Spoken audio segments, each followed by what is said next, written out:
अगला क्वेश्चन है question number 7। T shirt को 216 रुपये में बेचकर एक दुकानदार को 4% की हानि होती है। देखिए फिर से लाभ हानि का क्वेश्चन आ गया और इतनी सारी चीज़ें जो हमने समझी है बहुत काम में हमारे आने वाली हैं। टी शर्ट को कितने में बेचा जाता है, तो यहाँ पे बोल रहे हैं 216 रुपये में बेचकर एक दुकानदार को 4% की हानि होती है।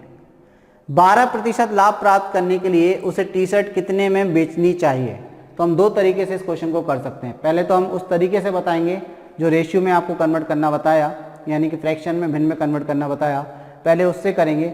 लेकिन इस टाइप का क्वेश्चन उससे थोड़ा सा बड़ा हो जाता है, मतलब दो स्टेप बड़ा हो जाता है, तो इसको और सॉर्ट करना आपको बताते हैं ना। तो सबसे पहले हम बात करते हैं कि हमें दिया क्या क्या है। सबसे पहले हम बोलेंगे कि हमें विक्रय मूल्य दिया टी शर्ट का। विक्रय मूल्य कितना दिया, तो अगर हम विक्रय मूल्य की यहाँ पर बात करें तो विक्रय मूल्य आपको दिया है 216 रुपये। यानी कि टी शर्ट को, ये पहला केस है, जब आप टी शर्ट को 216 रुपये में बेचते हैं तो आपको हानि प्रतिशत दी है। कितने का हानि होता है आपको, तो आप कहेंगे सर हमें 4% की हानि होती है। कितने की, 4% की हानि होती है। 4% को अगर हम फ्रैक्शन यानी कि भिन्न के रूप में कन्वर्ट करें तो आप कहेंगे 4 एकम 4, 4 से ही 25 बार कट जाएगा, यानी कि 1/25 में कन्वर्ट हो जाएगा। तो अब केवल हम फ्रैक्शन यानी कि इस रेशियो को लेकर सॉल्व करते हैं। तो अगर हम बात करें कि यहाँ पर क्रय मूल्य कितना है, तो आपको पता है कि सर क्रय मूल्य हो जाएगा आपका 25। कितना हो जाएगा, 25, ठीक है। तो विक्रय मूल्य कितना हो जाएगा, तो विक्रय मूल्य आप कहेंगे सर अगर आपको हानि दी है तो क्रय मूल्य में से क्या माइनस कर देते हैं, हानि को। तो यहाँ पर अगर हम हानि की बात करें कि क्रय मूल्य तो 25 है और हानि कितनी है, तो आप कहेंगे सर हानि हमारे पास 1 रुपये की है। जो ऊपर होता है न्यूमरेटर वो यानी कि अंश जो होता है वो हानि का काम करेगा यहाँ पर। अगर लाभ प्रतिशत होता तो अंश लाभ का काम करता और हर जो है वो आपका क्रय मूल्य ही रहता। तो विक्रय मूल्य क्या हो जाएगा, तो आप कहेंगे सर 25 में से यानी कि क्रय मूल्य में से हानि को माइनस कर दीजिए 24। तो हमारे हिसाब से 25 वाली चीज़ पर 1 रुपये की हानि हो रही, तो आप 24 में बेच रहे हो। और यहाँ क्वेश्चन में कितना दिया, 216। तो हम यहाँ कहेंगे कि 24 यूनिट की वैल्यू किसके बराबर, तो आप कहेंगे सर 24 यूनिट की वैल्यू यहाँ पर 216 के बराबर है। तो 1 यूनिट की वैल्यू किसके बराबर, तो 216 बटे क्या कर दीजिए, 24 कर दीजिए। देखिए 6 से काटते हैं, 6 चौके 24, 6 से काटेंगे 6 × 18, 6 × 36, 4 से कटेगा 9 बार। तो आपके 1 यूनिट की वैल्यू कितनी आ गई, 9 के बराबर। अब यहाँ रुक जाना है आपको। अब इन्होंने बोला कि उस वस्तु को यदि 12% लाभ प्राप्त करने के लिए उस टी शर्ट को, वस्तु नहीं है उस टी शर्ट को, उसे टी शर्ट कितने में बेचनी चाहिए, मतलब दुकानदार को टी शर्ट कितने में बेचनी चाहिए। ये हमारा सेकंड केस है। सेकंड केस क्या है कि हमें विक्रय मूल्य बताना है, कि हमें विक्रय मूल्य क्या करना है, बताना है। जब हमें लाभ प्रतिशत कितना चाहिए, जब हमें लाभ प्रतिशत जो है 12% का चाहिए। लाभ प्रतिशत कितना चाहिए, 12%। तो अब आप देखिए 12% को आप लिखेंगे कितना, 12/100। ये फ्रैक्शन भी आपको डायरेक्ट याद होना चाहिए। हम बार बार 100 से भाग दे रहे हैं, करते नहीं है, ना ही आप करोगे। आप दिमाग में कैलकुलेट करोगे और हमेशा के लिए याद कर लोगे 4 से 3 बार और 4 से 25 बार। तो बताइए क्रय मूल्य कितना हुआ। तो इस वस्तु का क्रय मूल्य की अगर हम बात करें कि क्रय मूल्य कितना हुआ, तो आप कहेंगे सर 25। तो अगर हम विक्रय मूल्य की बात करें तो विक्रय मूल्य कितना होगा, तो विक्रय मूल्य आप जानते हैं यहाँ पर लाभ कितना है, तो आप कहेंगे सर लाभ 3 का है।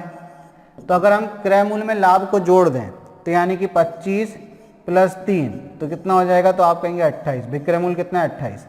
अब थोड़ा सा देखिए कि दोनों ही केसेस में उस टी शर्ट की क्रय मूल्य तो समान थे दुकानदार के लिए। एक बार उसने 216 में बेची तो उसको 4% की हानि हो गई, तो अब वो 12% का लाभ कमाने के लिए उसी टी शर्ट को कितने रुपए में बेचे। तो क्रय मूल्य तो दोनों जगह समान होंगे उसके।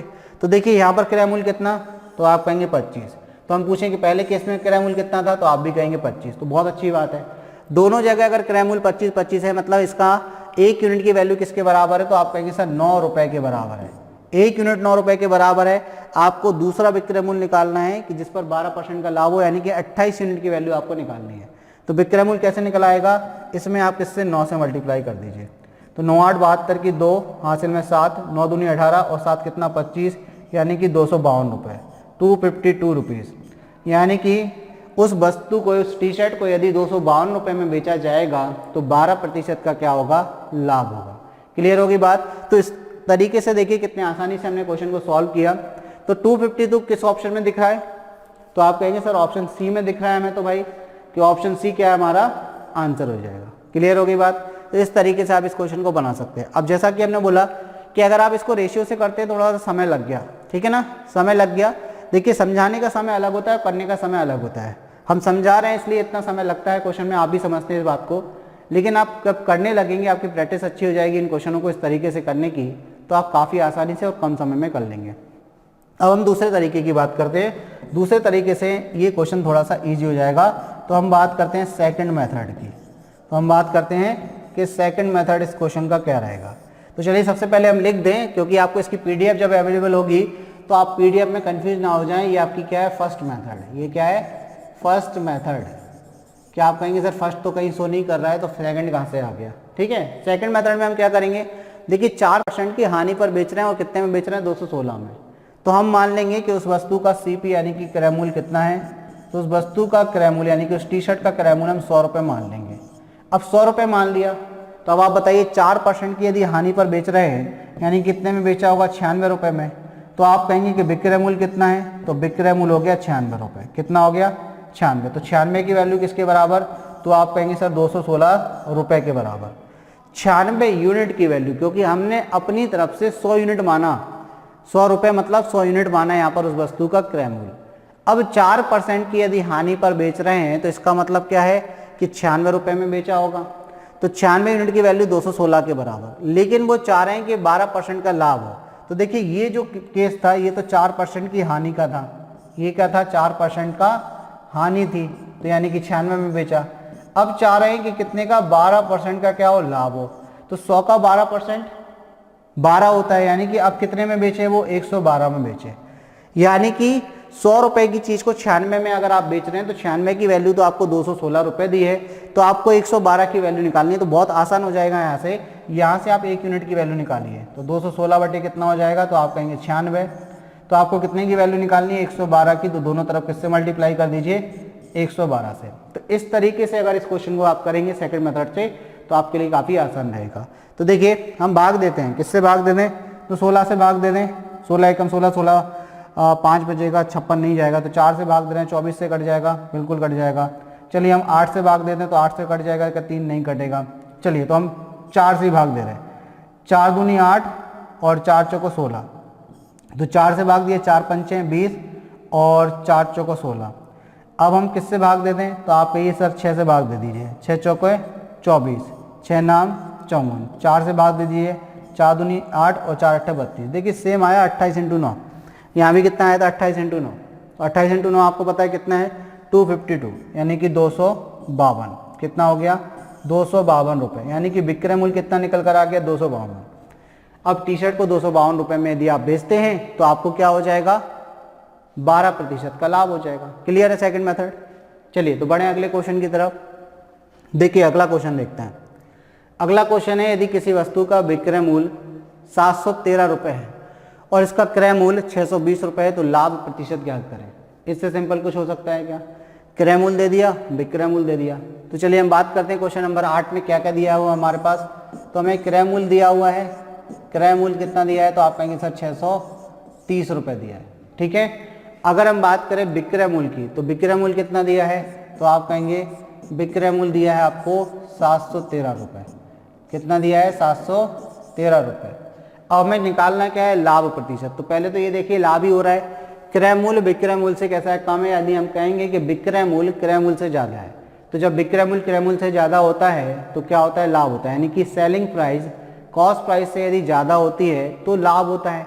तो लाभ निकालते कैसे हैं, तो सबसे पहले हम लाभ निकालेंगे। कि लाभ कैसे निकालेंगे, तो आप कहेंगे सर विक्रय मूल्य में से, विक्रय मूल्य में से किसको माइनस कर दीजिए, क्रय मूल्य को माइनस कर दीजिए। विक्रय मूल्य माइनस क्रय मूल्य कर देते हैं, तो ये 713 माइनस क्या कर देंगे, 630। तो आपको क्या मिल जाएगा, लाभ। देखिए 3 में से 0 जाएगा तो 3 बचेगा, 11 में से 3 जाएगा तो 8 बचेगा, यानी कि 83 रुपये का क्या हुआ, आपको लाभ हुआ। अब हमें निकालना क्या है, लाभ प्रतिशत। तो अगर हम लाभ प्रतिशत की बात करें तो लाभ प्रतिशत के लिए अभी हम जान कर आए हैं कि लाभ प्रतिशत कैसे निकाला जाता है। तो आप कहेंगे लाभ बटे में क्या, तो आप कहेंगे सर क्रय मूल्य, लाभ बटे क्रय मूल्य इंटू क्या कर देंगे, 100 कर देंगे। लाभ बटे क्रय मूल्य इंटू क्या कर देंगे, 100 कर देंगे। तो लाभ कितना है, तो आप कहेंगे सर 83 का है, क्रय मूल्य कितना है, तो तो आप कहेंगे सर 63 का है, इंटू क्या कर देंगे तो आप कहेंगे सर 100 कर देंगे। ठीक है, चलिए अब हमें ऑप्शन मैच करना है कि भाई किस ऑप्शन में हमारा आंसर होगा। तो देखिए 0 से तो 0 कैंसिल हो गया। अब ये 83 जो है अभाज्य संख्या आ गई। भाई एक बार चेक कर लीजिए कि 83 आ रहा है, 70 3 83 आ रहा है, बिल्कुल 713 दिया था, 620 ये, अच्छा 620 दिया था, हमने 30 लिख दिया है बाई मिस्टेक। तो चलिए थोड़ी सी हमारी तरफ से त्रुटि हो गई है, इस त्रुटि को सही कर लें। यहाँ पर 620 था, यहाँ पर 620 था।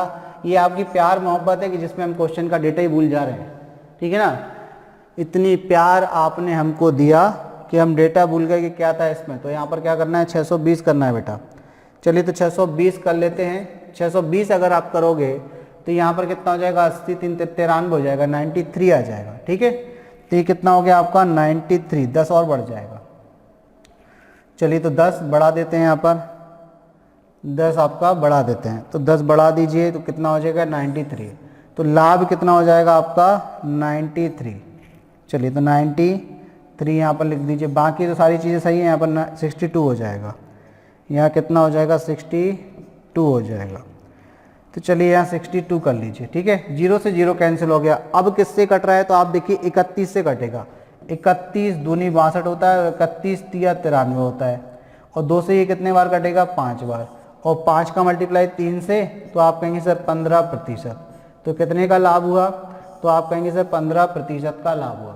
कितने का लाभ हो गया, 15% का लाभ हुआ। किस ऑप्शन में आपको 15% दिया है तो आप कहेंगे सर ऑप्शन डी जो है उसमें 15% हमको दिख रहा है। तो हमारा आंसर क्या हो गया, ऑप्शन डी जो है हमारा आंसर हो गया। आई होप अब आपको बात क्लियर हो रही होगी।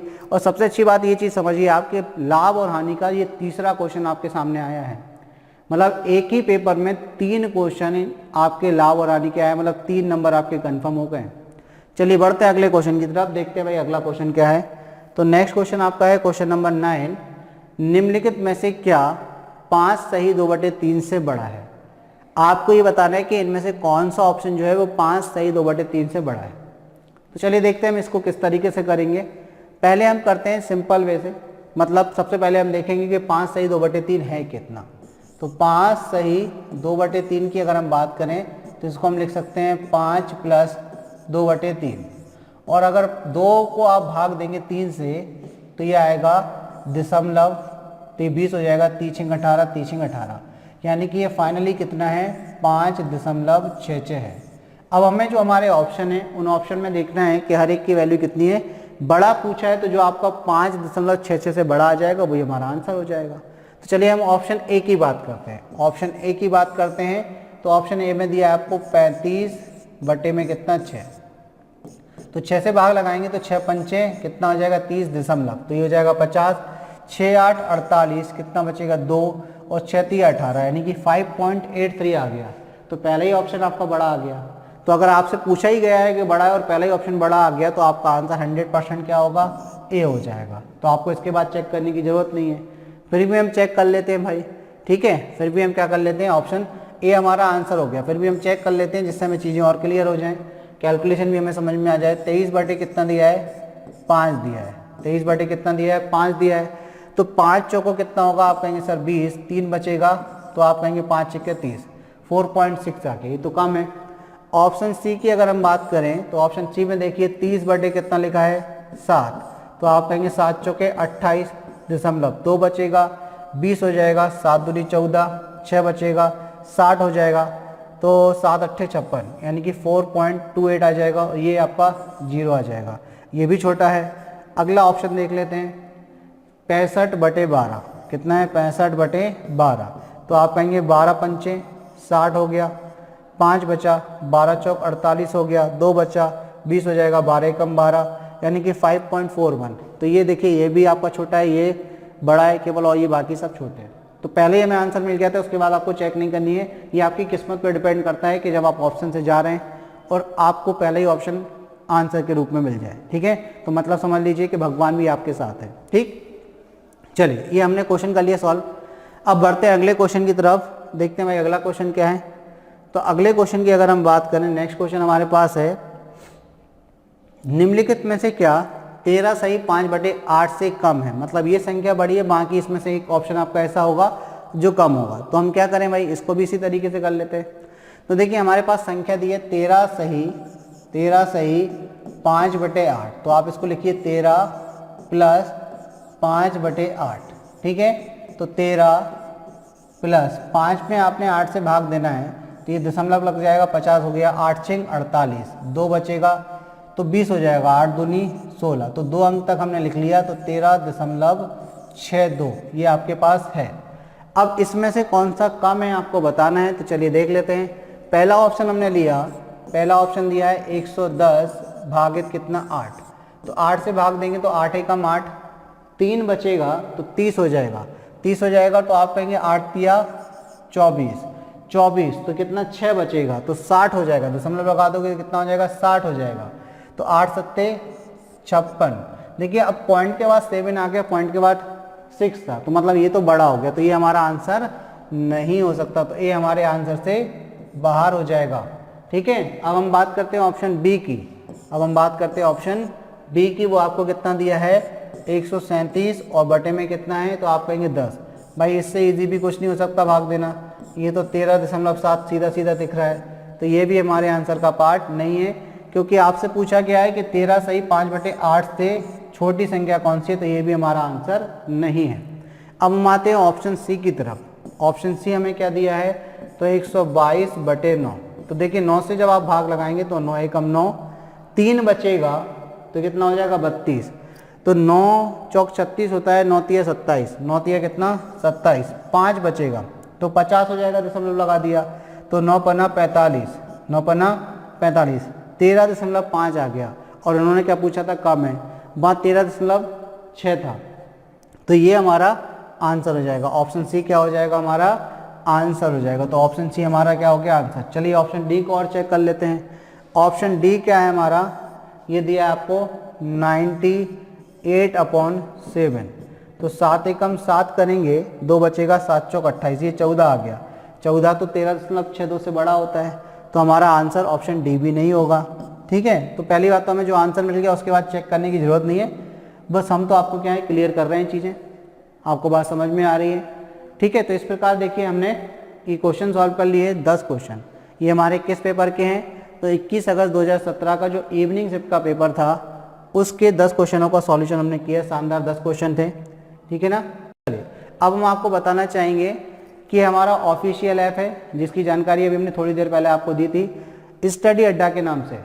तो यदि आपने अभी तक इस ऐप को डाउनलोड नहीं किया है तो कर लें, बहुत ही फ़ायदेमंद आपके लिए साबित होगा ये ऐप, क्योंकि इसमें आपको क्या क्या मिल जाएंगे, देखिए सॉल्व पेपर्स मिल जाएंगे, ठीक है। लास्ट ईयर के आपको क्या मिल जाएंगे, इसमें सॉल्व पेपर्स मिल जाएंगे। अगर हम सॉल्व पेपर्स की बात करें तो आपको इसमें सॉल्व पेपर्स मिल जाएंगे, प्लस वीडियो लेक्चर मिल जाएंगे, प्लस स्टडी पैकेज मिल जाएगा, ऑनलाइन टेस्ट भी आप इस ऐप में दे सकते हैं, सैम्पल पेपर्स मिल जाएंगे, प्रश्न बैंक का एक है आपके पास, एनसीईआरटी कॉर्नर है, ओलंपियाड कॉर्नर्स है और नोट्स अवेलेबल हैं। साथ ही आपको यदि आप कोई कॉम्पिटिटिव एग्ज़ाम की तैयारी कर रहे हैं तो सभी कॉम्पिटिटिव एग्ज़ाम के वीडियो लेक्चर भी यहाँ पर अवेलेबल हैं, और जो वीडियो लेक्चर की क्वालिटी आपको बता दें शायद ही कहीं आपको मिलेगी, क्योंकि यहाँ पर बिल्कुल A to Z बिल्कुल बेसिक से लेकर एक एडवांस लेवल तक का पढ़ाया जाता है, और वो भी फ्री ऑफ कॉस्ट है, तो आपको कोई भी चार्जेस नहीं लगेंगे, ठीक है ना। तो आप इस ऐप को डाउनलोड करके वहाँ से आप फ्री में अपनी तैयारी कर सकते हैं।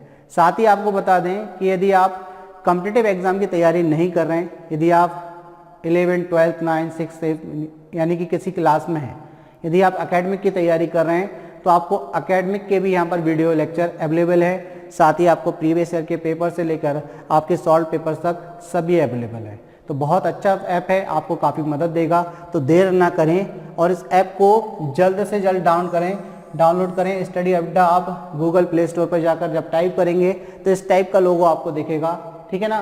तो देर ना हो जाए, कहीं देर ना हो जाए, जल्दी से इसको आप डाउनलोड कर लाएं। चलिए यहाँ पर हम समाप्त करते हैं अपना आज का वीडियो लेक्चर, ठीक है ना। यहाँ पर हमने 10 शानदार क्वेश्चनों को सॉल्व किया जो कि हमारे 21 अगस्त 2017 के इवनिंग शिफ्ट का पेपर था, ठीक है। नेक्स्ट वीडियो में मिलेंगे, 11वें से लेकर 20वें क्वेश्चन तक का हम सॉल्यूशन करेंगे। तब तक के लिए गुड नाइट, धन्यवाद।